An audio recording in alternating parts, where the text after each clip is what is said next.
तो कांग्रेस सीईसी की अहम बैठक आज है। बैठक में आज हो सकता है बड़ा फैसला। बिहार चुनाव को लेकर उम्मीदवारों पर मंथन जारी है।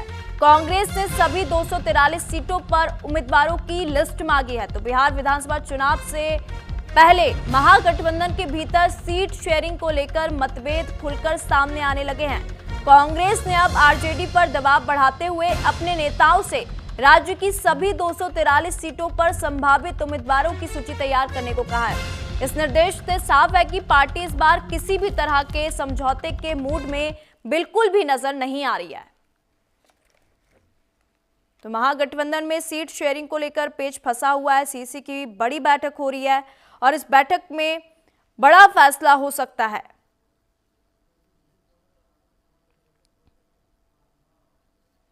तो बिहार चुनाव को लेकर महागठबंधन में सीट शेयरिंग को लेकर पेच फंसा हुआ है। कांग्रेस ने अपने नेताओं से बिहार की सभी 243 सीटों पर संभावित उम्मीदवारों की सूची तैयार करने के लिए कहा है।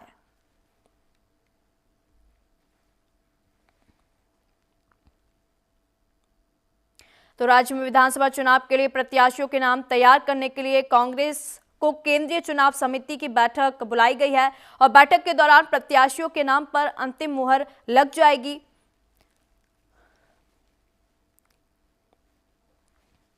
तो अब बिहार चुनाव को लेकर महागठबंधन में सीट शेयरिंग को लेकर पेच जो है अभी भी फंसा हुआ है।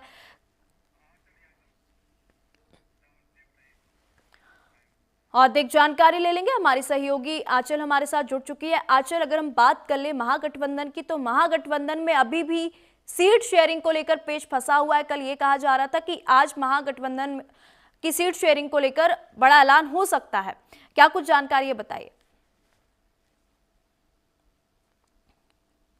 बिल्कुल, देखिए कल देर रात जो है कांग्रेस की बैठक चली है और आज फिर देखिए केंद्रीय समिति की कांग्रेस की बैठक बुलाई गई है दिल्ली में। और इस बैठक में ये माना जा रहा है कि सभी सबसे पहले जो उन्होंने 243 सीटें हैं वो उसकी पूरी लिस्ट मांगी है। और उसके बाद ही देखिए जो केंद्रीय चुनाव समिति की बैठक है कांग्रेस की, उसमें सब कुछ जो है वो निर्धारित होगा। देखिए मल्लिकार्जुन खड़गे जो कांग्रेस भी इसको लेकर यहाँ पर फैसला लेते हुए नजर आएंगे। हालांकि देखिए बताया जा रहा है कि जो रणनीति है वो रणनीति बन चुकी है और आज केवल और केवल जो है फाइनल चर्चा होनी है कैंडिडेट्स के नाम को लेकर कि कौन सा कैंडिडेट कहां से चुनाव लड़ेगा, क्योंकि बीजेपी ऑलरेडी अपना सीट शेयरिंग का फॉर्मूला तय कर चुकी है। अब ऐसे में अगर हम बात करें इंडिया अलायंस के जो घटक दल है, मुकेश सहनी की हम बात करें, तो वो भी लगातार दिल्ली में जो है डेरा जमा कर बैठे हुए हैं। यानी कि ये माना जा रहा है कि अभी भी खास करके इंडिया अलायंस में कुछ भी अभी नॉर्मल नहीं है। हालांकि आरजेडी और कांग्रेस में देखिए जो सीट शेयरिंग का फॉर्मूला है वो तय हो चुका है, लेकिन बाकी दलों को कितनी सीटें देनी है इसको लेकर अभी भी जो खींचातानी है वो बनी हुई है। हालांकि देखिए इस बीच कांग्रेस जो है आज किस सीट से अपना कैंडिडेट उतारना है इसको लेकर वो फैसला करने जा रहे हैं। यानी कि कैंडिडेट्स के नामों पर चर्चा होगी, किसका फीडबैक अच्छा है, किसको जो है भाजपा के सामने उतारना चाहिए या किसको जेडीयू के सामने उतारा जाएगा, क्योंकि आरजेडी और दूसरी तरफ कांग्रेस जो है वो सबसे ज्यादा सीटों पर यहाँ पर चुनाव लड़ते हुए दिखाई देंगे। लेकिन उनका फर्स्ट लार्जेस्ट पार्टी जो है विपक्ष की तरफ से वो आरजेडी रहने वाली है, क्योंकि पिछले चुनाव में भी हमने देखा है कि आरजेडी और बीजेपी के बीच में टक्कर थी। यानी कि सीधे तौर पर भाजपा और राजद आमने सामने नजर आ रहे थे और सबसे ज्यादा सीटें लाने वाली पार्टी जो है वो बीजेपी बनी थी। इसके बाद देखिए बीच में कई उलटफेर जो है जरूर बिहार में देखने के लिए मिले, इसलिए पूरा खेल जो है वो गणित का है। और अब ये देखना होगा कि क्या वो कैंडिडेट जो है एनडीए के कैंडिडेट्स को हरा पाने में कामयाब रहेंगे, क्योंकि आज कैंडिडेट्स के नामों को लेकर चेहरों पर चर्चा हो जाएगी कांग्रेस की केंद्रीय चुनाव समिति में। और उसके बाद ये माना जा रहा है कि या तो कल या फिर देखिए आज देर रात तक जो है हो सकता है कि कांग्रेस जो है अपनी सूची भी जारी कर दे, या जिस तरीके से कल एनडीए ने आपने देखा होगा कि मिलकर जो है एक प्रेस कॉन्फ्रेंस की थी, उस तरीके से माना है कि हो सकता है कि इंडिया अलायंस भी आगे किसी तरह की कोई प्रेस कॉन्फ्रेंस करे या औपचारिक तौर पर किसी घोषणा जरूर करनी होती है कि आप कितनी सीटों पर लड़ रहे हैं। वही दूसरी तरफ देखिए अभी तक एनडीए की भी, खास करके बीजेपी की बात करें तो बीजेपी की भी पहली लिस्ट जो है वो अभी तक नहीं आई है पहले फेज की उम्मीदवारों के। लेकिन इतना जरूर है कि अब नामांकन की प्रक्रिया भी शुरू होने जा रही है, तो जाहिर सी बात है कि अब इंडिया अलायंस को भी चाहिए कि वो जल्द से जल्द जो है कह सकते हैं कि अपने नामों पर मंथन करके उस पर मोहर लगा ले, क्योंकि समय बहुत कम बचा हुआ है। बिल्कुल आंचल, आपने सही कहा। और ये भी कहा जा रहा था कि क्योंकि कल लालू, तेजस्वी और राबड़ी देव भी कोर्ट पहुंचे थे लैंड फॉर जॉब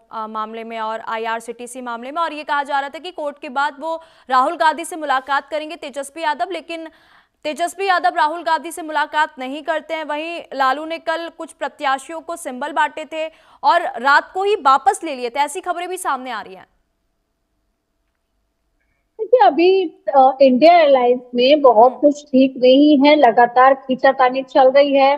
जेडीयू से लोग आरजेडी में जा रहे हैं, आरजेडी से कुछ लोग जेडीयू बीजेपी में आ रहे हैं, यानी कि अभी तो देखिए दल बदलने का काम भी लगातार चल रहा है। जिन जिन लोगों को मौका नहीं मिल रहा है वो लोग पार्टियां बदलने लगे हैं। तो इस जैसा कि स्वाभाविक एक प्रक्रिया भी है, अगर कुछ लोगों को उनकी पार्टी में टिकट नहीं मिलता है तो वो दल बदल लेते हैं, लेकिन चुनाव जब लड़ते हैं कुछ लोग निर्दलीय भी उतर जाते हैं। और बिहार और यूपी की राजनीति कुछ इसी तरीके की जरूर है। यहाँ पर देखिए सेंटिमेंट्स का जो है, दूसरी तरफ आप धर्म ठीक है और आंचल। जाति के आधार पर सबसे ज्यादा राजनीति होती है यूपी बिहार की। और तो इसी तरीके से अब देखना होगा कि कब तक जो है सूची जो है कांग्रेस की हो या फिर बीजेपी की हो, कब तक सूची आएगी। ठीक जी। है आंचल, धन्यवाद तमाम जानकारी हमारे साथ साझा करने के लिए।